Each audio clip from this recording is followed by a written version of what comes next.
कि कम से कम अपने टोटल बजट का कुछ पैसा इस बात के लिए भी बजट में जरूर रखो, जो बच्चे पैसे के अभाव में पढ़ नहीं सकते उनकी पढ़ाई छुट्टी नहीं चाहिए, उनकी पढ़ाई का इंतजाम सरकारें करें। और जो सरकार ऐसा नहीं कर सकती ऐसी सरकार की जरूरत नहीं।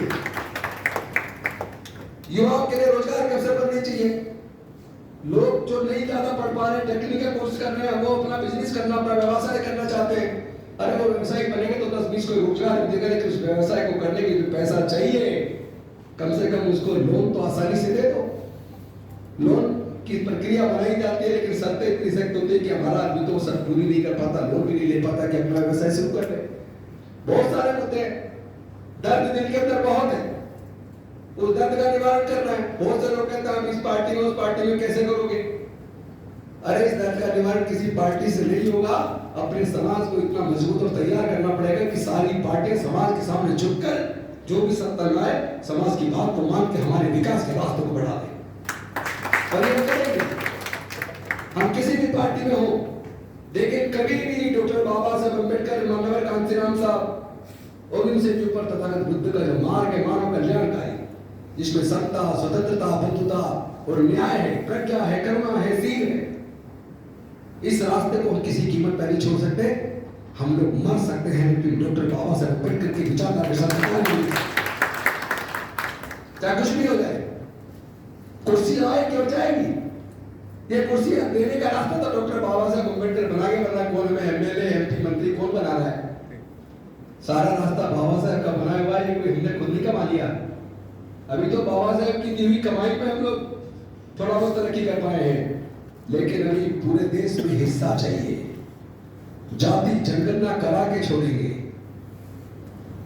जल, जंगल, जमीन, तमाम तरह की प्राकृतिक संसाधनों में हमें हिस्सेदारी, भागीदारी चाहिए। सत्ता के अंदर भी चाहिए, कॉन्स्टिट्यूशनल बॉडीज में भी चाहिए, सर्वोच्च न्यायालय, उच्च न्यायालय में भी चाहिए। हर क्षेत्र में, व्यापार में, हर क्षेत्र में हमें हमारे लोगों के लिए, अनुसूचित जाति, जनजाति, पिछड़े वर्ग, माइनॉरिटीज, सबके लिए हिस्सा चाहिए। और इसमें कोई पक्षपात, कोई ऊंच नीच, कोई भेदभाव, कोई छुआछूत नहीं होनी चाहिए।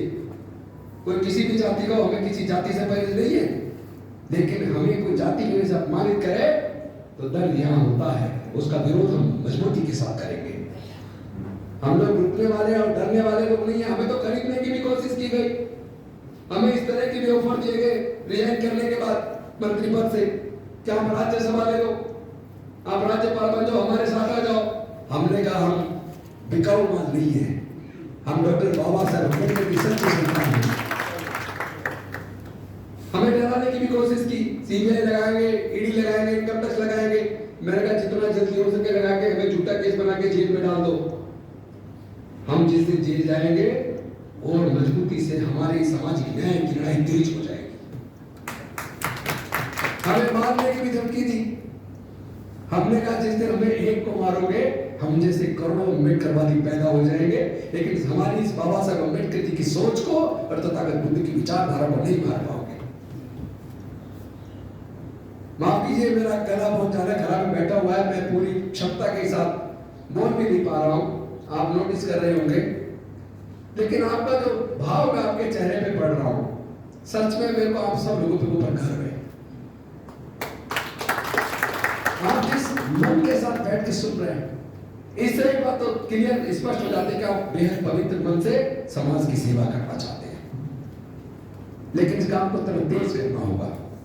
अपने अलग अलग गांव में, देहात में, हर जगह अपने जैसे लोग तैयार कीजिए, हर जगह कैडर दीजिए और धर्म का ज्ञान दीजिए। मैं तो यहां तक कहता हूं, चाहे कोई हिंदू हो, सिख हो, ईसाई हो, मुस्लिम हो, कोई किसी भी धर्म को मानने वाला हो, जो अंधविश्वास, पाखंडवाद को छोड़कर वैज्ञानिक दृष्टिकोण अपना ले, किसी के साथ छुआछूत ना करे, ज्ञान को प्राथमिकता दे और अपने मन में समता, स्वतंत्रता, बुद्धता और न्याय को प्राथमिकता दे, मैं हर उस व्यक्ति को बौद्ध मानता हूं। बौद्ध एक विचारधारा है जो न्याय के ऊपर आधारित है, जो ज्ञान पर, प्रज्ञा पर, करुणा पर आधारित है, जिसमें सबके लिए मंगल भाव हो, और वो मंगल भाव, वो समता, स्वतंत्रता, बंधुता और न्याय का भाव, ज्ञान के प्रति समर्पित होने का भाव, वो तो किसी भी धर्म को मानने वाले व्यक्ति में आ सकता है। तो जिसके अंदर वो विचार बुद्ध का पैदा हो गया, हर वो व्यक्ति बौद्ध है, मैं ऐसा मानता हूं और मैं उम्मीद करता हूं कि ये धम्म का कारनामा, भारत को प्रबुद्ध भारत बनाने का कारनामा, ये जो दीक्षा के आयोजन, धम्म दीक्षा के आयोजन पूरे देश में और तेजी से बढ़ाना है, इसी में मानव कल्याण है, इसी में मुक्ति का मार्ग छुपा है, इसी से जातियां टूटेगी, इसी ने मिस्टर जेबी के माध्यम से अपने नारा दिया, जाति छोड़ो समाज छोड़ो, जाति छोड़ो समाज छोड़ो। इस बात को हमें जन जन तक पूरे देश के अंदर पहुंचाना है और मुझे उम्मीद है जिस पवित्र भावना से आप सुन रहे हैं, आपका चेहरा बता रहा है, उस हिसाब से ये विचारधारा निश्चित तौर पर आगे बढ़ेगी। हम जीतेंगे, हम लड़ेंगे, सबके लिए न्याय का मार्ग प्रशस्त कर पाएंगे, मुझे ऐसी उम्मीद है। और आप सब लोगों ने बुला के मुझे इतना मान सम्मान दिया और सब मेरे पुराने साथी हैं, कोई आज की बात नहीं है।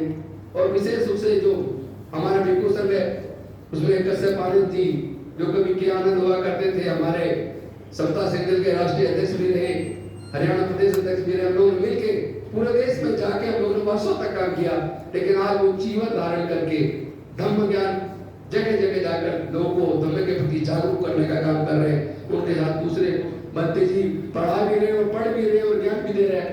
मैं आपको नतमस्तक हूँ, आप लोग अपना पूरा जीवन समाज के लिए दे रहे, धम्म के लिए दे रहे और आप सब लोग अलग अलग जिले से राजस्थान के चल के आए, सिर्फ इसलिए कि ये मानव कल्याण का मार्ग हमें गांव-गांव तक पहुंचाना है।